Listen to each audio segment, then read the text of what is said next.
This episode of Yes But Why podcast is brought to you by Audible. Get a free audiobook download and a 30-day free trial at audibletrial.com/yesbutwhy. Over 180,000 titles to choose from for your iPhone, Android, Kindle, or MP3 player. Download your free audiobook today at audibletrial.com/yesbutwhy.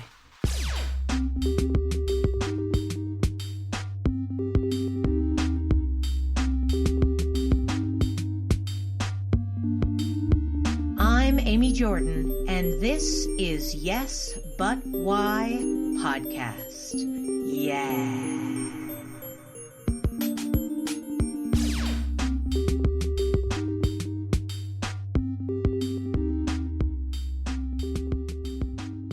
My jam is social justice, baby. And I'm a warrior. I will mess a motherfucker up.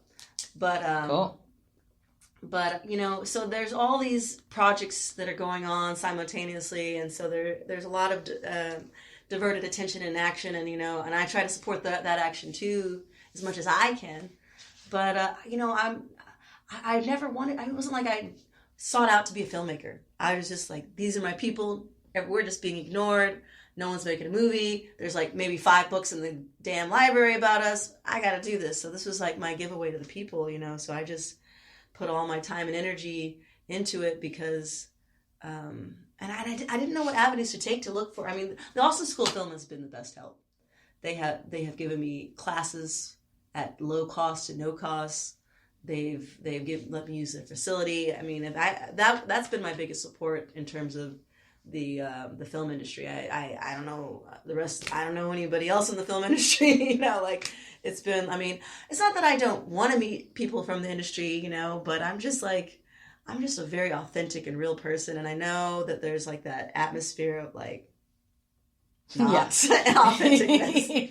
Yeah, and I'm just like a rough and tough kind of real girl. I was in the Army for 8 years. I'm just like, I'm a get her done kind of person. Gonna do it. How'd you get in the Army? I was homeless and I needed a way to get myself off the street. Wow. So I joined when I was 17. Wow. Yeah, I had my 18th birthday in boot camp. Oof. Yeah. Did it help the way you wanted it to help? Yeah, it did. It gave me a lot of education. Money for education. I have the Hazelwood Act. The Army was a good experience. I met people from all over around the world. Yeah. It gave me the lift up that I needed for sure. Well, that's good. That's a sort of a good success story for the Army. They did something good here. They helped out. Yeah. Wow, that's really. Where were you living?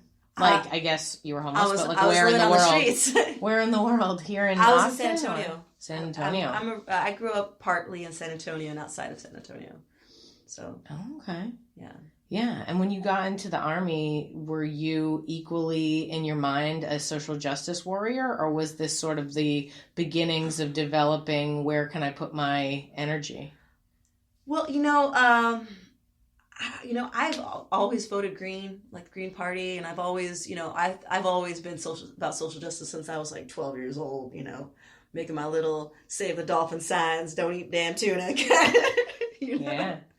But when I was in the Army, it taught me how to be disciplined, mentally, physically disciplined, and when you're in the Army, you're in the Army, and that's all you can focus on. So that's why I got out of the Army. I'm glad that they let you out. Yeah, well, they wanted to re-enlist me, and sure. I was gonna do it. They offered me a very nice sign-on bonus. Sure. But when I got out 2 months later, my unit got attached to the 90th Division, and they shipped out to Iraq. So you were like, no, thank you. I was like, you know what? Maybe I don't need to be in the Army. Yeah, right? I could never see myself hurting someone else. I mean, I could not. I don't ever want to hurt people. I don't care what they've done. It's just, I don't want to hurt. I couldn't do it. I was a supply girl. I was just one of the ordered the parts, made sure the machines run kind of person. Were you in a place that had combat, but you were just doing the supply, or? No. I never left the United States. Oh, okay. Yeah, you prepared, you got everything ready, there wasn't any war, and then they were like, hey, I'm done, so I'm out now. Yeah. They're like, oh, you got out easy. Not easy at all. No. You worked very hard, I'm Yes, sure. I did. Interesting. I wonder, did anything that you learned when you were with the Army help to give you fuel to lead to the next part? Because after you got out of the Army, is that what led you to use film as a means of your social justice? No. What happened in between there? I was, I'm a musician as well. Oh, great. So I was doing the musician thing, and I was on television. Like in a band? Actually. Yes. Oh, I was cool. on television twice. Oh. I was on what was it? The one that I was on that had the biggest actual showing was AMC's Showville, and I came in second for. They were trying to do like America's Got Talent. So it was cool. I had a film crew follow me around, and I sang my songs, So. Wow. That's fascinating. So you're a singer then? I am, and I sing a lot of Apache songs and a lot of Nawa songs, and everyone's always trying to teach me their songs because they like the way I sing, so they're like, hey, learn this song next, so. Are you learning other people's songs, or are you trying to maintain singing the Apache songs to keep them out? I like to learn some of those. Well, the Navajo language and the Apache languages are very close. They're similar, very similar. In fact, a lot of our words are the same. So I always sing a lot of Navajo songs, and Chiricahua songs are pretty. Some Sioux songs are nice.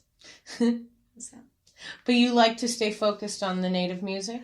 I'm a part of a...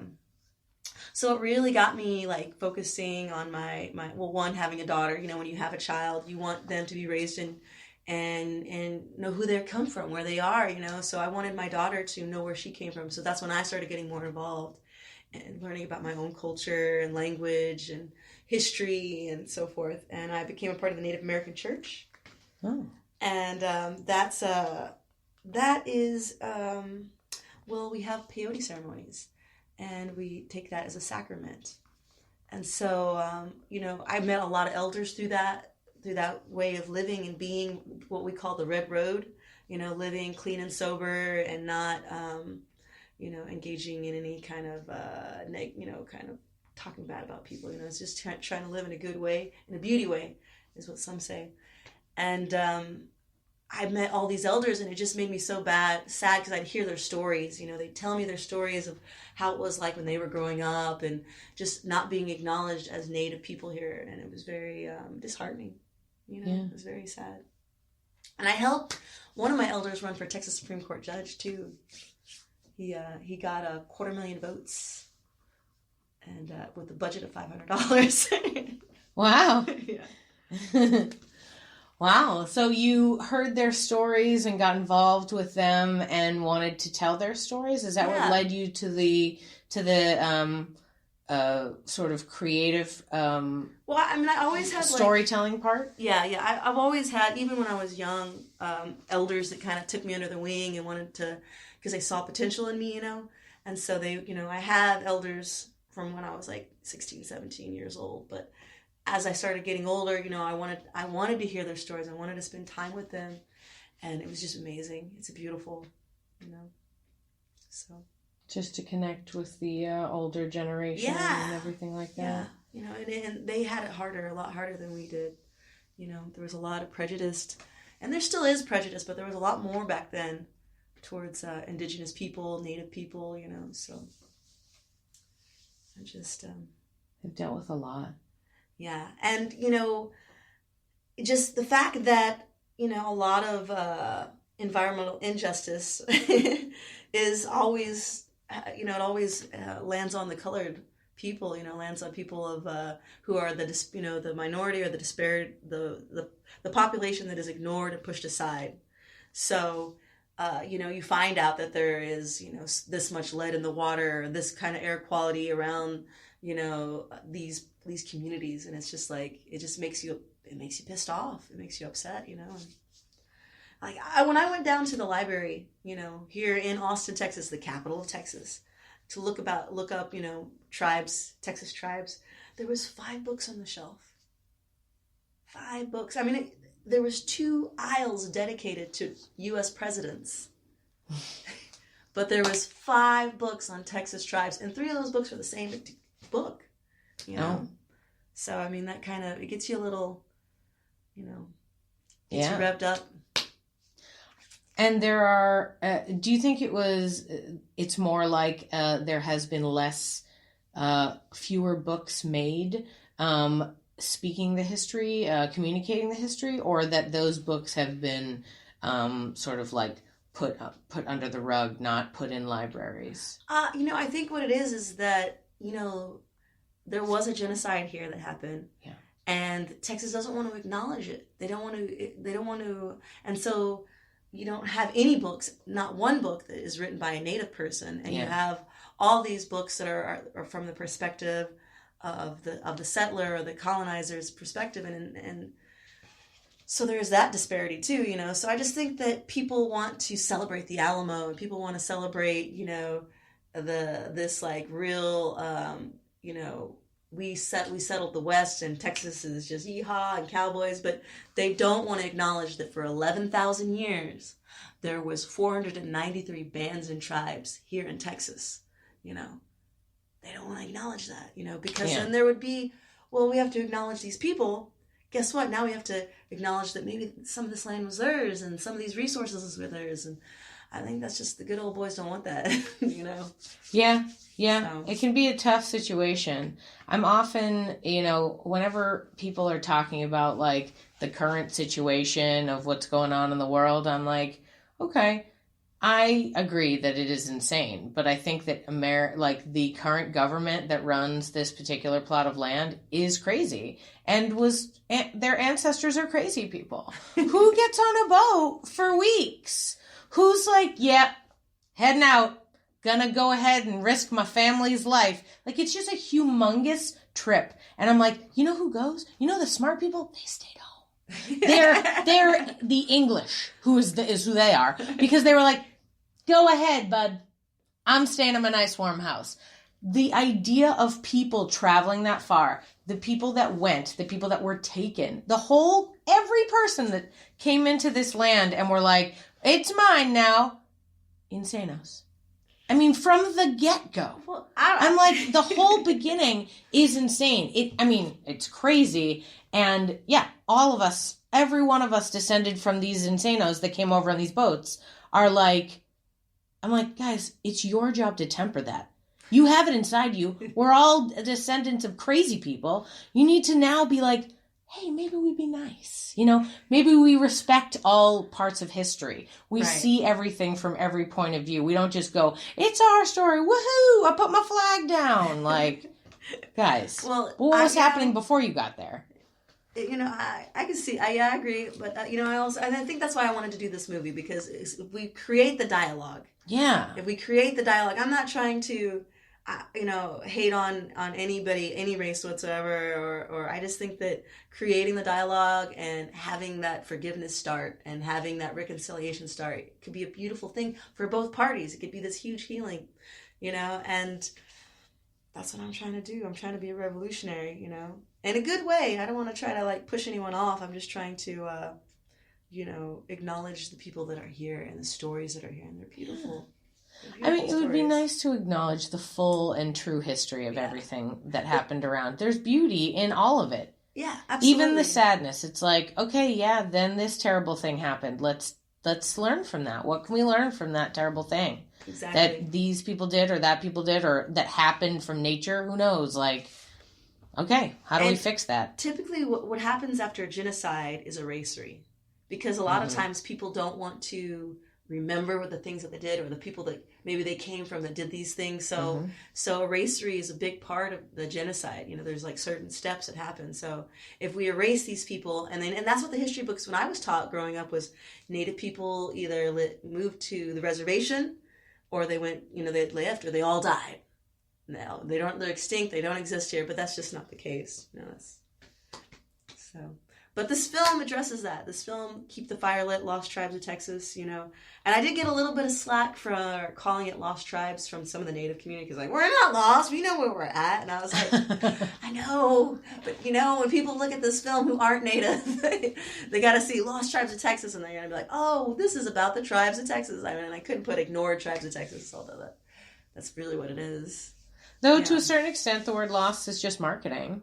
I mean, that's how my brain operates. Yeah, they're the idea of the word indicates mystery. There's something we need to learn, and everyone loves a mystery. Ooh, what's that? Lost Tribes of Texas. Interesting. What happened to them? I want to know. Right? Yeah, no, it was exactly right. So I mean, You're gonna get flack from too many people. I know. I try to make everybody happy. I really do. I was like, well, where's my tribe? And I'm like, dude, I had $5,000 to work with. It was really, really hard. If you would like to make the next one, please contribute some money. No, you know what though? You have to respect your own skills. Like the stuff that even just the stuff you've told me about, and I've known you for 5 minutes. You know what I mean? Like just the skills that you've discussed that you've done in your life, these things have equipped you to be where you're at, to be the best communicator for that kind of stuff. Like, I don't know how to write a grant. I don't know what that's about, right? You also have had various different experiences that other people have not had,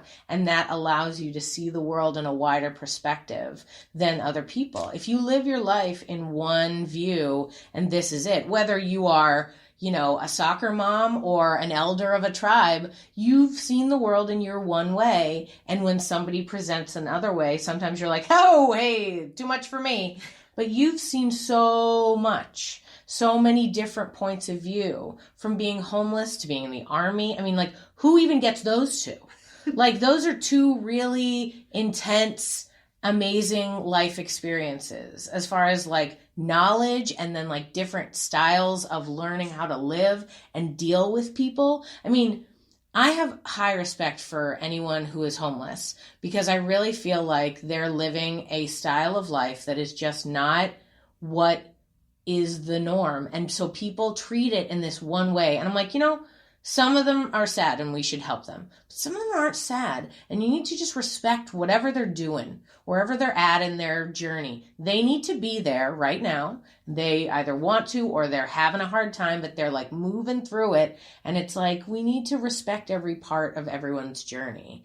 And so anyway, what you're bringing is solid. And when people tell you that you're not making the right decisions, you have so much knowledge that puts you in the place to know what is the right knowledge. Like even from communicating the right things to the right people and knowing the other side. Like when the people who aren't part of the tribe see this movie, they're going to read this and this is going to communicate. That's so smart. Like you've looked at it from this other side. Most people, especially with documentaries, because you're so deeply in that world, can't then separate yourself and the outside and go like, okay, so a stranger. I know nothing. What's this? Movies. What am I going to get? Picks a title that gives intrigue enough to go like, wait, what? That sounds, I'm into lost things. What? I'll take it. I don't know. I'm just saying.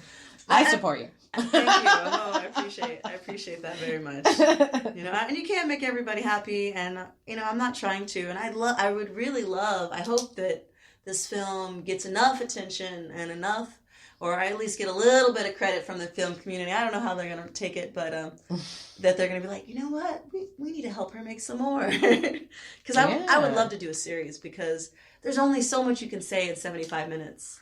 And that is one of the reasons why I'm going to have a book come out with a movie.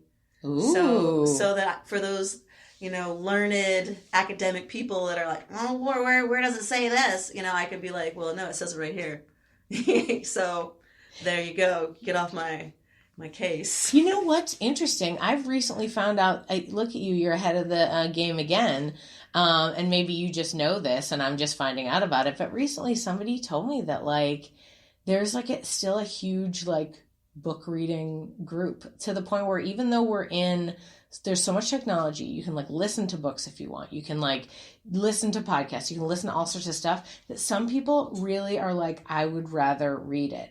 I met a woman who turned her interview podcast into a book. And because I was on a podcast group, they were talking about that. And I was like, how do you even do that? And she sent me a private message and was like, this is what I did. And the crazy thing was, more people, she made an audio, a record of the book, so that people could just get a digital download if they wanted and just see the book in that way, or a printed copy. She said she sold 4 times as many printed copies. Wow. That there were just so many more people interested in this printed idea. And you're right. The printed word matters. And I think it matters to the point we were making earlier about the idea of erasure.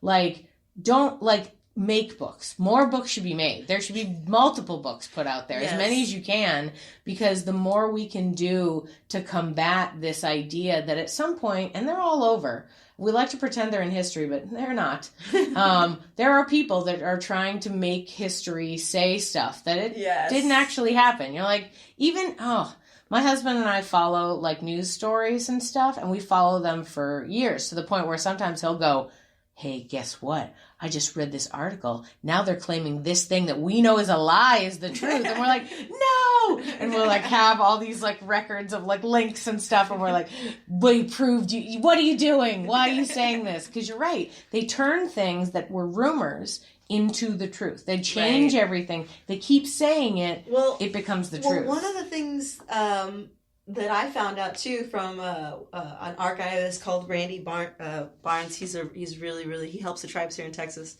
is that some of the first books about Texas tribes, there was this, I forget his name, but he lived in Pennsylvania, he lived in Philadelphia, and he never even came to Texas, and he wrote a book, and that book was copied, like basically they used that book, and then someone else wrote a book basically copying that first incorrect book, and then someone else wrote a copy about the second guy who wrote from the first guy who wrote an incorrect book. So it just kept on doing that. Like, 10 books later, they're all trying to copy the first guy, basically copying each other. And the first guy didn't even show up to Texas, had never even seen an Indian.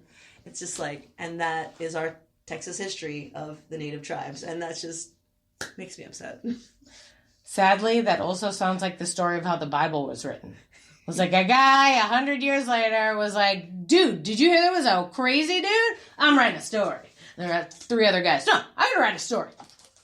It's like, all right, guys. Yes. Yeah, it's like so many people that are distant from the actual history trying to put it down. Right. And so when so you're still active in the community. Are you trying to keep a regular current record of, or do you already have a current record of the stories of the specific tribe that you're part of? Or like, are you helping other tribes to like get their stories collected? Well, yes, that should be like definitely, it is a priority of mine, but I'm also trying to do language restoration. I'm also trying to do seed saving.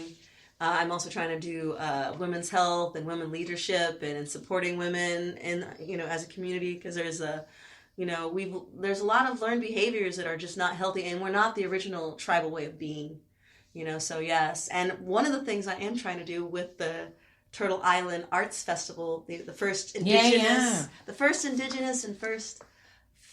indigenous film and music festival to ever happen in Texas, is I want to give out some scholarships to Native youth so we can encourage the youth to write these stories and get these stories down, because, my elders always say, you're already halfway done with your life. It doesn't matter. Everything you do up to this point doesn't matter. It's what the youth, they always reiterate that in so many different ways. Like with the 7th generation, we're always thinking about the next generation of the, next 7 generations. So, but yes, there's some stories.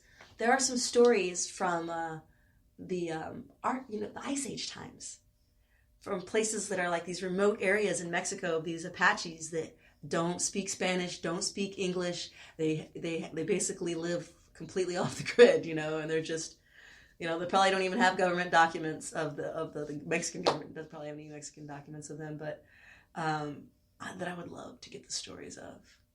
And a really important story for me that needs to happen, and maybe it might be my next film, is how to heal generational trauma.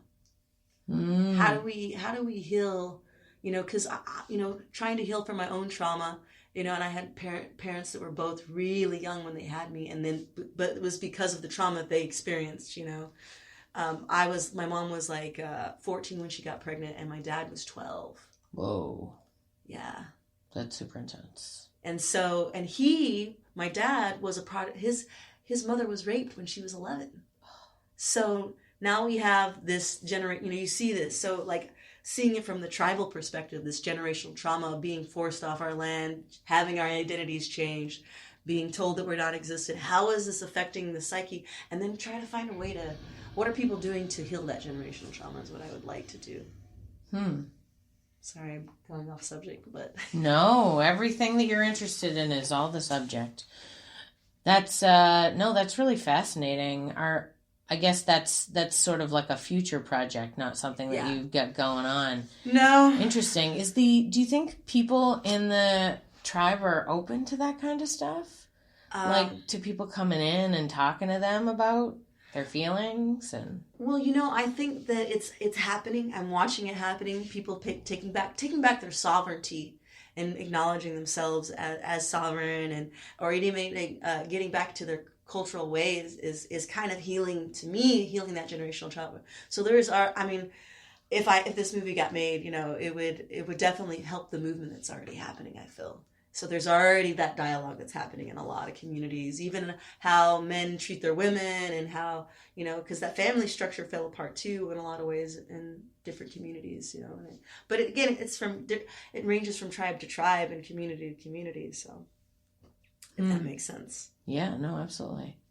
I think about the 48 contiguous United States and the area of all the people. And I think about other families in all different groups that have been broken apart, and a lot of the trauma that we're finding out now because the internet exists and we have the ability to talk to each other, that all of a sudden things are coming up that we're like, by the way, we're all real mean to each other. Is there a way that we could stop being mean to each other? Like, as a group, could we make a decision? And I feel like, it's still an uphill battle, and we're on like the first step of like the so many steps. But I do have hope that, there are going to be a lot of things change, even in the film industry. Yeah. Which is, sort of a distant like thing. Your involvement in it has more to do with social justice, and I love that, and that's probably best. Because the film industry has a lot of negative situations that are going on. And I try to keep tabs with my friends like in Hollywood and other places to be like, do you think it's better? Is it getting better? Or are more people getting more roles? Are there other things that are going on? Like, what do you think is the move? Is it really going to happen or what? Right. And I don't know. I think if we all try and we all work towards stuff. Talking dialogue is the most important thing, admitting, acknowledging the truth, because you can't. Truth is truth. Yeah, and it's gonna come to the surface, and it's gonna make its way. One of the things that I did in the film that was really, really awesome that I got to participate. 2016 was an amazing year. There was just so much momentum. One of the things I did for the film is I actually walked. To help raise money, I walked from Austin to San Antonio, and I Facebook Lived it. And it was, I was hoping people would join me, but they just kind of were like, "You're good job, Fox," but it was, driving next to you in a car. They yeah, exactly. They give me a drink and they leave, Oh my God. Or take a selfie with me and take a little bit of a walk with you. No. But then shortly after I walked from Austin to San Antonio, and it was very spiritual for me, because I got to see how the land was being mistreated, and there's certain places from here to San Antonio that are just dirty. It is so dirty. I'm just like, oh my God. And you don't know because you're in your car and you don't pay attention. There was this one place when I was walking where there was just thousands upon thousands of mice, and I'm on the axis. I'm on the 35 axis high road, and it was like, do I go into the traffic or do I step onto these mice? And I was just like, help me, why have I decided to do this? Wow, I wonder what the mice are even about. I don't even know. But what's near there that they're into? So crazy. It's nature out of balance is how I saw it. Sure. But those mice need to be all over, not just one spot. Crazy. Yeah. And then another thing I participated in, short, 2 weeks later, and this was during the summer, mind you, and there's this thing called Peace and Dignity. It's a 5,000-mile trek that starts from Alaska and ends in Panama, but they also have people that are at the tip of South America that are coming in, and it's all these indigenous communities, and they're carrying the prayers of their people. They're carrying the prayers of the missing women and children. They're carrying the prayers of the youth suicide or the drug addiction on the res or whatever. And it is it was one of the most powerful things I got to participate in. And, you can't have, there's a lot of stipulations to even to run. It's a relay race. It's a relay. So I ran from Dallas to Austin, and I did, I think, 12 or 15 miles, of the. Oh, right. You've got that Army training. I was going to be like, wow, think of the training you had to put in. And I was like, wait, you're prepared. But the only thing it was in August. It's and terrible. My shoes were like, they were like melting onto the road. And I was just like dying out there in the heat, but it was a prayer, and it was a really good prayer. And yeah, that's a sweat lodge. Powerful. Texas in and of itself is a sweat lodge for sure. Wow. I'm going to post that somewhere. I'm going to tweet that Texas itself. If you want to do a sweat lodge, just come to Texas. Every day is a sweat lodge. What you need to do. Like, hang out in the park. Go hang out with a homeless person for a day. If you have a car, don't sit in your car. No. Go outside. It's safer. But what was the event? Peace and Dignity. Peace and Dignity. It's been going on since the 90s, and they have it every 4 years. That year in particular, they ran for the seeds. And it was crazy because the farmers were farming, the corn was being harvested, so there was just seeds all over the highway of this corn. But you see these massive machines that are harvesting this corn, and the guy inside is like this big, and you can just see the detachment from the food. Like, he has no connection to that seed. He has no connection to what he's doing. And that's another thing that I feel really strongly about is, that's the reason why we overeat and we're eating all the sugar, is because we don't have that connection to the food anymore. Yeah. And so, and seeing this man who's producing all this food, he has no connection. I mean, it's just this, it looks like bigger than a tank. These this machine was just huge. It's crazy. I was kind of scared. I was like, something out of Star Trek. Yeah. That's a dangerous machine. You don't want to get in the crosshairs of that. So I wanted, and that's included in the film, I wanted to include these stories of this, natives are already trying to work to heal each other and unify and bring all, there's a prophecy called The Eagle and the Condor. And it's about uniting Turtle Island. It's about uniting North America, the North American tribes and the South American tribes, And when that happens, Turtle Island will be healed, and the people will be in harmony again, will be in balance. So I hope that happens. I hope too. Me too. I really hope that happens. It's my dream. It's my heart's desire. Yeah, you're doing a good job putting the information out there. I'll try. I'm just one fox.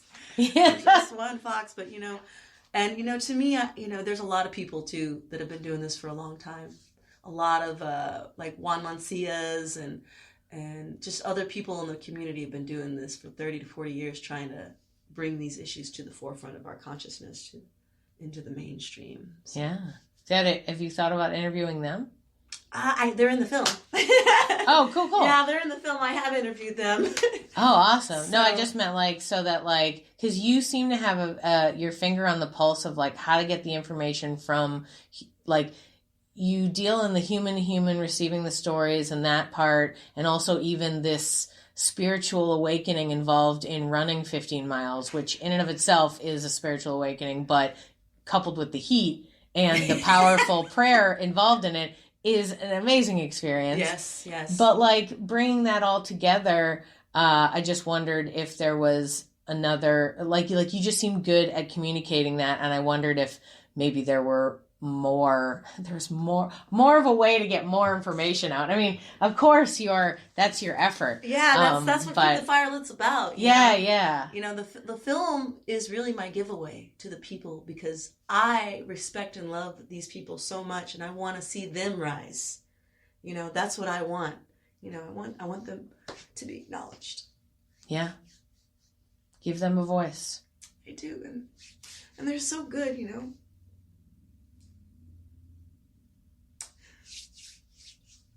And we will. Absolutely. Empowerment's important, and you're doing a good job of it. Absolutely. So it's not about me, it's about them. Speaking of which, you were talking about how the elders keep talking about getting the youth involved, and you're working on a couple projects getting the youth involved. Are you also teaching and getting younger filmmakers involved with your work? Because I bet you there's a bunch of ladies in college right now that would love to join you. Well, right now I do a lot of community organizing, and I've organized a lot of events in Mexico, because where the film ends is we're in Mexico. It's the first time we've all gathered, and it happened. The film ends. President Trump is being inaugurated. We're crossing the border. There's this giant desert, like windstorm, dust storm, and we're having the first ever Apache reunion in 150 years. So I've been doing a lot of organizing, keeping those reunions going, and we're having another one in May. And I also done some organizing where I'm trying to get the Apache women together so that we can share songs and share how to eat right, and like learning how to cook traditional foods and things like that. And that of course involves the youth, So, and I just participated in my very first sunrise ceremony, which is an Apache coming of age ceremony that was really beautiful. And I had the honor and the privilege to be asked to be a godmother for one of the young girls that was coming of age. And I've known her for a long time, and I met her and her grandma. We're from the same tribe, the Lipan Apaches.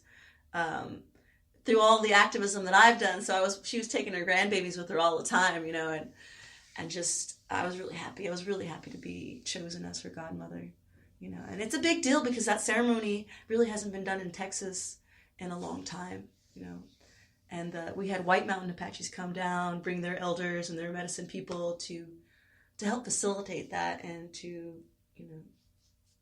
give us that opportunity as a tribe to heal. Yeah. That's awesome. That's beautiful that they're doing these sort of rituals. Well, it's important, there's markers in our lives they need to be acknowledged, and especially for young women and young men too, when they're coming into age where they can have children, And as someone who came from some young parents, I can tell you, it's a very serious thing to bring life into this world. And when you put that emphasis on the beauty that it is and the responsibility that it is, then it becomes that much clearer in their life to be able to choose a good partner and be able to take their time in that decision. How do you think you got to be so... You have a positivity to you, a sort of like a motherly, and I know that maybe it's because you had your own child, but like you seem to want to take care of everyone, and you're doing such a good job to take care. How do you think you got there from not having people take care of you? I was the oldest. I was the oldest. My mom had five daughters. And it was really hard, but I always took care of my sisters, and I don't know, it's just, it always feels better to give than to receive. Yeah. And I think that highest aspiration for any human being, regardless of the race, native, non-native, whatever, is to be of service to the people, because when we start thinking like that, then we all start to come into harmony and balance again as a society, Yeah. Just the way I see it. People always think of that too in such a weird way, oh, well, I don't want to have to do this negative thing. And I'm like, you could do anything to help other people. Education of any kind, you're helping other people. I personally, I know that, you have a young child, and so you've been through what I'm going through, which is the first couple of years that are kind of wait, what's happening? I don't know what I'm doing. I don't know what day of the week it is. When he turns 2, I mean, honestly, I assume when he goes into school, then I'll have some semblance of a regular life. But this sort of wild, weird part of my life, I personally am looking for, what am I going to do? Because, I teach theater, but I don't teach as much now because I'm home with the baby. And it's oh, goodness, what can I do? And the first thing that occurs to me is well, what does the world need me to do?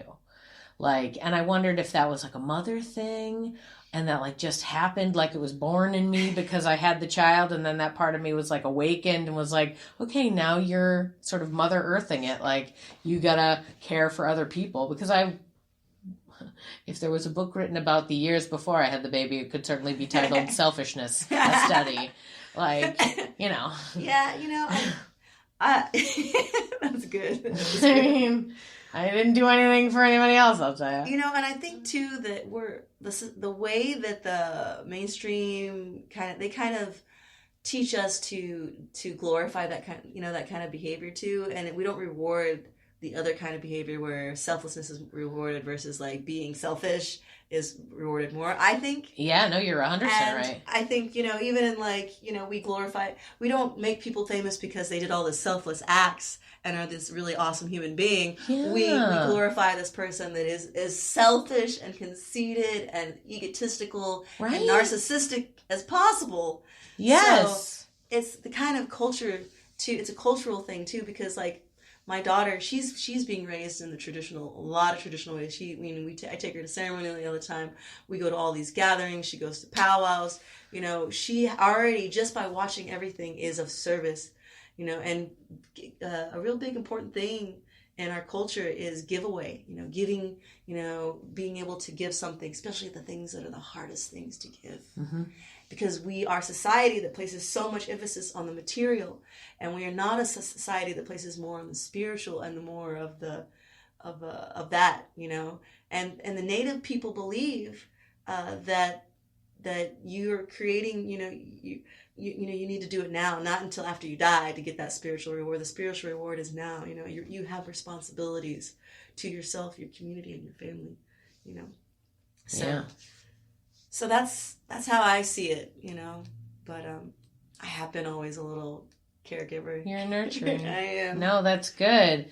That's good. That's good for you. That's good for your family. That's good for all the people that you care about and that you're going to work your social justice for sure. Oh. I was like, woe betide my son who gets the first year of unselfishness. No. But, Our children, the elders say too, you know, that children are the closest beings to God. And they say that they have more to teach us than we have to teach them. Mm. And so, you know, to just show them unconditional love and patience, and that they will teach us more things than we will ever have the opportunity to learn, because we lose things as we get older. We actually kind of get dumber, I think. We definitely do. 100%. Yeah.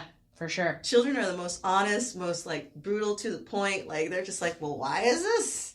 Yeah. You know, and you're like you're right. Why is that? No one's asked that question. Why? Violet, my daughter does it all the time, and I'm just like, Violet, no. It's like, sweetheart, we don't live in a logical world. I'm so sorry. That's not what happens. Yes. Things get decided by committee, and mostly people don't care in that committee. So sorry. Yes. That's how it works out. I'm very sorry about that. Yeah, it's funny how much, you know, children teach you. I mean, like I said, my baby's still so young. I'm like fascinated by how your child was so well behaved that she could be on a film set, and like and like how she's like into it, and you know, I mean, it's super great. She'll be the next one leading the interviews. I know, right? No kidding. Yeah. Fire Lily RedSky. Yeah, she was a little trooper, man. She was there right along with me, and it shaped her mind. It really has. I remember there's so many stories I have to tell, but I think the best story I have was when we went to Standing Rock. You know, I was interviewing this tribe called the Carrizo Como Crudo tribe of Texas, and Juan Mancia is the tribal chairman of that tribe, and he was very, very kind enough to bring me along with him, along with 7 to 8 other veterans, and we brought some food and supplies and money up to Standing Rock. Do you know about Standing Rock? Yeah. And we went in October, and it was really beautiful. It was just so much unity, and it was like just so it was like a historical moment to be there. And Fire Lily is at the 7 Council Fire, you know, she's just a little girl, you know, and there's a big old thing of tobacco, and we use tobacco to pray with. So, you're supposed to grab a little bit of tobacco and during the morning, and then say your prayer and throw it in the fire. And my little girl's just grabbing handfuls of tobacco and throwing it in the fire. And I'm just like, oh, there's not going to be no more tobacco. And I was like, no, Fire Lily. And then I was corrected. And no, we need her prayers. And I was just like, oh my God, please, no. And they just let her. But she went to each of the 4 directions and she put the fire, not like anyone told her. She just did it instinctively. And it was just really beautiful. And I was like, you're right. We do need her prayers. Yeah. We do. And it was just, Standing Rock was such an amazing and also sad and terrified. Because when I went back the next time, they had arrested so many of the leaders that were organizing it, and there was also just, they had broken an old lady's wrist, and they had blown up this girl's arm, and it was just, everybody's emotions were just like running high. Yeah. And it was just, it was really, really, really, really sad. But you know what? It gave birth to so many other movements, and it was just a seed, the fire that just keeps spreading and spreading and spreading. And I was walking or driving up here, and there's people protesting outside of a Wells Fargo. Yeah. Did you see that? Yeah. And I was like, yeah. and that really, I felt like it's that all of that and divesting, all started from Standing Rock. So, and that's part of the film, because I wanted to show the connectivity of Texas tribes and along with other tribes. I wanted to show how they support each other. And that pipeline is coming to Texas, and the owner is the CEO is from Texas. And so I wanted to show that connectivity of, Texas might not recognize a lot of these tribes, but the other Native people know that there are Native people here in Texas. So I wanted to show that in the film. It's a terrible situation for sure. It is, but it's getting better. It is getting better. And I like your positivity and that you're right that, negative things can definitely inspire good things to happen. Yeah, it's funny. You were talking about how 2016 was this great year, and I was like, oh yeah, I don't think of it that way. But I only don't think of it that way because it sort of was shrouded in this sort of negativity of the Trump election. Yeah. And from the moment that happened, I was like, this will be better. And they're like, no, this is terrible. And I go, no, you're right, it's terrible. But the terribleness will lead to good things. It's got to get super terrible. And if this guy's the super terrible, I'll take him. There could be much worse, okay? I'll take him. I'll take his red hair and his crazy words. Cool. Because there could be a lot worse. Yes. And I just say, if he can inspire us all to get so mad that we are creating, that like movements come up where we say, everyone deserves respect. That sounds like a good thing, right? Like, oh my God, people have been hurting people physically and emotionally for years. Unacceptable. Seems like a good move. Like, okay, I get that he's terrible, but look at all these cultural things that we're starting to open our eyes to. Even the ideas of what you're talking about, like everything about what you're doing is like so spot on, like culturally, like timing wise, like people want it. People want to know about the history of all of it. Like even all the immigration stuff. I'm like, guys, this is Mexico. What are you talking about? What do you mean? One day a guy put a sign up and said, by the way, this spot's called Texas. There's no like, they were like, oh, all these people just moved in. This family's been living in like San Antonio their entire lives for hundreds of thousands of years. You can't just decide they're not part of the, no. Yeah. No. Even like, I didn't even know, I watched this thing and where it was like, Mexico literally went up to Colorado. Yeah. And it was just the American colonists who were just like, mine now. And I was like, I didn't even know that. Like, that is like the idea that it's like any bit of this like ownership, get out of here with your ownership. Right. Well, and that's another thing too, especially like even my tribe, we were migrational.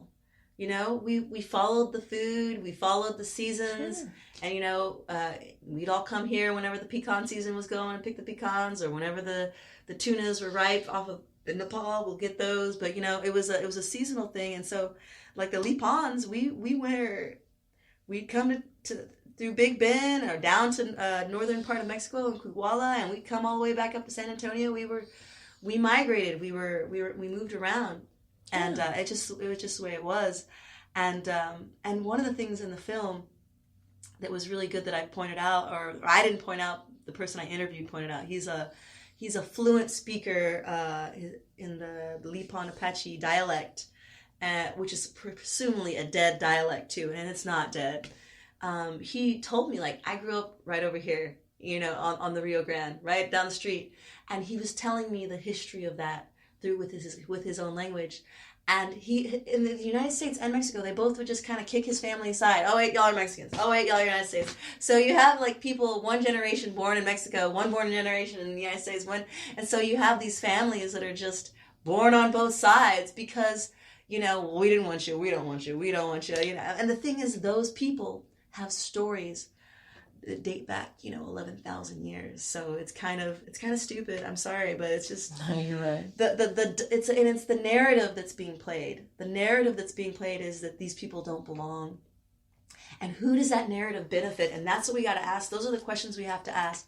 Who is benefiting from this narrative of, this invasion of people? And so that's something to think about, I think about that all the time, like with reference to, I get how back in the day it made sense for them to come in and be the victors and be all like, it's ours, we're the best. By the way, we're the heroes. But these days it's like, what about it hurts us to admit that maybe there was fault on both sides? Maybe it's a distraction. I notice that a lot of times, they'll make this problem that's really, really supposed to be big, and they'll try, and they want to, but it's to distract us from something else that they're doing. Oh, yeah. So that's maybe, definitely happening. Like, let me spend a couple $1 billion on a wall, but really I'm going to spend $100 billion on this thing over here, so. Oh, yeah. You know what I mean? Oh, so you'll complain about this thing I'm over here instead of pay attention to this other thing. So, I want a kind heart. I didn't want to darken it with my negative feelings of the government, but for sure, that's definitely happening. Yeah, so I think that, paying attention to those narratives and then taking control of the true narrative and not coming at people in a combative way, but coming at them in a very truthful way. Like, this is what's really happening. You don't got to make things up, because some of the things I feel like the media makes up about the things that are going on the border just totally aren't happening. And then they just totally ignore the things that are happening. So they're also focusing on the wrong situations. I'm all like, guys, what's wrong that these guys are headed this way? What's going on?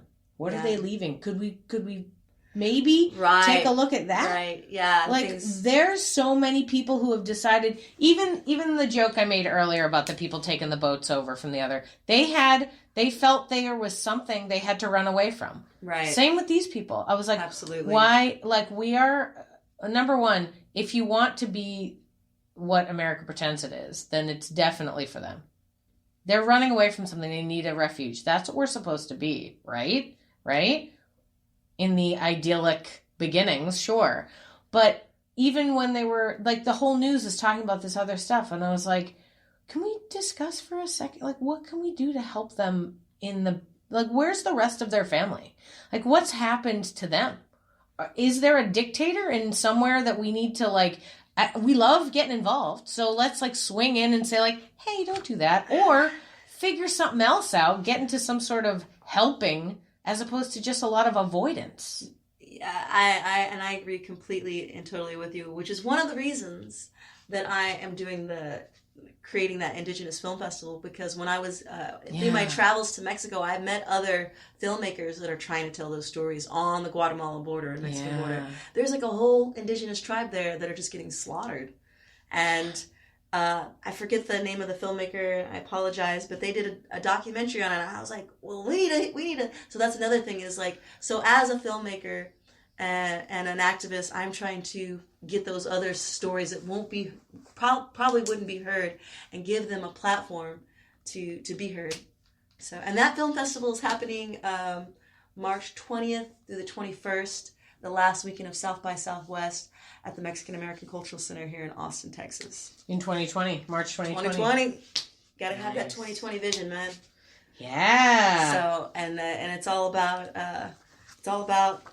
Turtle Island and that prophecy, and bringing it up, raising it up. So that's what I'm trying to do. Do you think your creativity is going to stay focused on this until you feel like there's enough education out there, until the stories are all being told? And then I'll slowly slink back into the crowd and just disappear. Well, no. Well, that's something that, in the I talk to a lot of people creatively because we work on these big projects and we get ourselves involved in something and we put our heart and our soul into it, and then it finishes. And then it's like, oh God, what do I do next? And I feel like there's always something to do next, but but some people don't have that vision. You clearly have that vision by your reaction of like, wait, there's so much to do. I have a long list of stuff that if I could do, if I had the means, the money, the will, the avenue, the port, but I don't mind being supportive too. Like I don't mind taking a back seat, letting someone else have the spotlight. I don't think I'm spotlight hungry. But I do. And all of it to me is interconnected. See, that's the way I think like a spider. That's part of my medicine, spider medicine. and I think that's what you're seeing, where I make all these connections in my mind of like, how people see things and so forth. So I make the film to help, bring to light my community. And then I create the film festival that helps support the other indigenous, filmmakers, and then, so it's all connected to me. It's all feeding each other. There are these little streams that feed into the giant river that go to the ocean. That that's how I see it. That's good. And I have another project. I don't even know if I should mention it, but until it's done. But I have a white paper on it already. That I really want to help the people on the res, people off the res, federally recognized tribes, non-recognized tribes. It would really help us on an economic level. Yeah. Gain some status and power. Nice. So if that project goes through, that would be really awesome too. You're smart enough to accomplish it. You certainly are. You've got all the skills. I like that you mentioned your spider vision, because it's like I always, when I talk to people, try to connect the larger story of their lives for them because they don't see it. But you are so clear. You must have the spider's vision. Have that spider medicine. Maybe. If only just because I like to think of the longer story of your life. Like people get caught up in their spots. Like I'm 40, so people get like caught up in being 40, and I'm like, it's okay. I'm halfway through. It's all right. I was like, I got another good 40 in me. That's a lot. I've done a lot of stuff. I could do a lot more stuff, so I'm not worried about it. And I'm also like, I try to connect ideas for people, especially because when I teach, I try to help them figure out what they should do with their creative impulses. I mean, part of why I even do this podcast is to show people the different creative careers you can have. If you're interested, and if you're like Fox RedSky and you're interested in doing activism and you feel like I want to be an activist, but I have these creative tendencies, but I don't know how to combine them. And yeah, I get that the creative stuff can feel like silly. There's a lot of stuff that's silly. Comedy can be silly. Theater can be silly. Any level of this kind of stuff that I'm usually deeply promoting can be silly, but you can use it. You can use both the skills that you develop in the classes and also the ability to get the communication out there with film, with TV, with podcasting, with anything, any way to get your voice out to the world. You can share your message and you can help make the world a better place. And some people don't realize they have that power. This is true. And I want to quote one of my favorite comedians. Do it. And I might not be quoting him exactly, but Jim Carrey said the greatest gift you have is the ability to affect people, your ability to affect people, how you make them feel, and I my jam is to make everyone feel good. I want to lift everybody up, because this is a saying in the teepee, when one of us is healed, we're all healed. When you get well, you're getting everyone well. Yeah. So that's what I'm trying to do. Ultimately, that's my world domination plan. Yeah. Sounds like a good plan. It's just to lift people up, and some people get trapped in those negative narratives, whether it's out of because, and I know this is something that some of my res sisters have talked to me, my Apache res sisters have talked to me about, is that it's like the crab that's trying to get out of the bucket, and all the other crabs are trying to pull them down, Mm-hmm.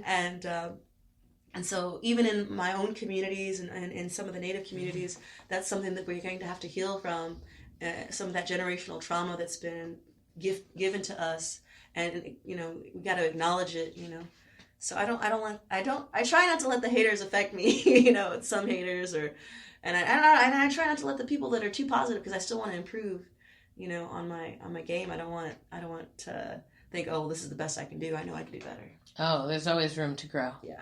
So great.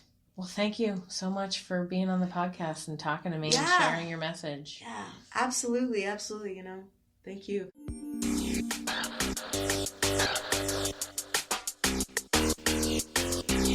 Thanks for listening to Yes But Why Podcast. Check out all our episodes on yesbutwhypodcast.com, or check out all the content on our network, HC Universal, at hcuniversalnetwork.com.